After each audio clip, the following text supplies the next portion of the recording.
नमस्कार, मी श्रावणी अंगवलकर वृत्तकोशी आपल्या यूट्यूब चॅनलमध्ये तुमचं मनापासून स्वागत करते। नवरात्र विशेष दिवस 9वा आज आपण जाणून घेणार आहोत लेखिका, सामाजिक सुधारक, स्त्रीवादी विचारवंत ताराबाई शिंदे यांच्याबद्दल। भारतातील पहिल्या स्त्रीवादी विचारवंत म्हणून ओळखल्या जातात। ताराबाई शिंदे यांचा जीवन परिचय जाणून घेऊया।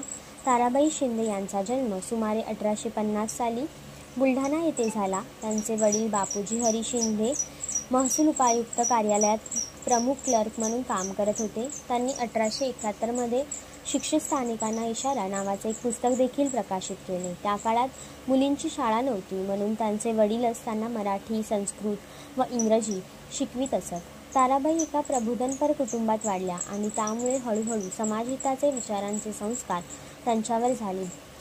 ताराबाईंचे सामाजिक कार्य पाहूयात। ताराबाई या सत्यशोधक समाज संस्थेसोबत जोडल्या गेल्या होत्या, जे महात्मा ज्योतिराव फुले यांनी स्थापित केले होते। ही संस्था समाजातील समानता, दलित वर्ग आणि स्त्री शिक्षणासाठी कार्य करत असत। या संस्थेमुळे ताराबाई प्रेरित झाल्या। त्या सामाजिक सुधारणा आणि स्त्री पुरुष असमानतेविरुद्ध थेट भाष्य करणाऱ्या लेखनात सहभागी होऊ लागल्या।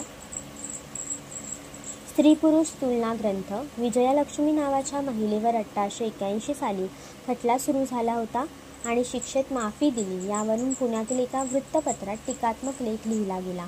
या घडलेल्या प्रसंगामुळे व्यथित होऊन 1882 मध्ये ताराबाईंनी स्त्री पुरुष तुलना ग्रंथ प्रकाशित केला। हा लेख त्या काळातील धाडसी पाऊल होते, कारण या ग्रंथात धर्मग्रंथावरील आणि सामाजिक निकषांवरील प्रश्न विचारले गेले होते। ही घटना फक्त कारण होते। स्त्री पुरुष तुलना लिहिताना ताराबाई या घटनेपेक्षा त्यामागच्या कारणांवर अधिक लक्ष केंद्रित करताना दिसतात।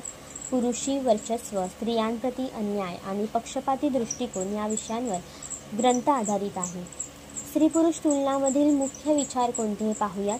स्त्री पुरुष विषमतेचा निषेध ताराबाई शिंदे यांनी स्त्रिया आणि पुरुषांमधील असमानतेवर प्रश्नचिन्ह उपस्थित केले आणि या विषमतेमागे असलेल्या सामाजिक, धार्मिक आणि सांस्कृतिक कारणांवर प्रकाश टाकला। स्त्रियांची सद्यस्थिती आणि हक्क, त्या काळातील स्त्रियांची खालावलेली स्थिती, त्यांना मिळणाऱ्या संधींचा अभाव आणि त्यांचे हक्क यावर त्यांनी भाष्य केले। स्त्रियांच्या शिक्षणाचे महत्त्व सांगून त्यांना समाजात स्थान मिळवून देण्याची मागणी केली। पितृसत्ताक व्यवस्थेची टीका, पितृसत्ताक व्यवस्थेमुळे स्त्रियांवर होणारे अन्याय आणि त्यांचे दुर्लक्ष यावर त्यांनी जोरदार टीका केली। स्त्रियांना वस्तुस्थितीच्या दृष्टिकोनातून न पाहता त्यांच्याकडे दुर्लक्ष करणारा दृष्टिकोन ताराबाईंनी नाकारला। ताराबाईंचे विचार म्हणजे सामाजिक नियम, परंपरा, प्रथा नैसर्गिक नसून मानवनिर्मित आहेत, त्यामुळे बदल शक्य आहे। त्यांनी परंपरेवर अंधश्रद्धेने न थांबता कारणाचा विचार करून समस्येचे निवारण केले पाहिजे असे धडे दिले। त्यांचे लेखन स्त्री पुरुष असमानतेच्या मूळ कारणांकडे कौटुंबिक, धार्मिक, आर्थिक असे लक्ष वेधते आणि बदलासाठी सार्वजनिक वादविवाद गरजेचा आहे असे त्यांनी सांगितले आहे। ताराबाई शिंदे यांच्या लेखणीने दाखवले की एका स्त्रीचा स्पष्ट आणि निर्भीड आवाज जनसमस्यांकडे लक्ष वेधू शकतो आणि यातूनच पुढील पिढीला मार्गदर्शन मिळू शकते। त्यांच्या विचारांमुळे स्त्री पुरुष समानतेवरील चर्चा अधिक सैद्धांतिक झाली आणि आजही ती चर्चा तितकीच महत्त्वाची आहे। हे 9 दिवस म्हणजे स्त्री शक्तीचा जागर असतो आणि यावेळी आपण स्त्री शक्तीच्या विचारांचा जागर केला असे आपण म्हणू शकतो। स्त्री पुरुष या दोघांनाही समाजाकडून समान वागणूक, आदर मिळायला हवा हे विचार ताराबाईंनी समाजावर रुजू केले। हे 9 दिवस स्त्री शक्तीला पूजले जाते, पण अजूनही स्त्री भ्रूण हत्या, स्त्रीवरील अत्याचार, स्त्री पुरुष समानता, स्त्रीला मिळणारी अमानुष वागणूक अजूनही मिळतेच आहे। आजच्या 9व्या रात्री 9वी माळ म्हणजे ताराबाईच्या लेखणीतून आलेले स्त्रीवादी विचार आहेत, जे आपण आत्मसात करणे आवश्यक आहे।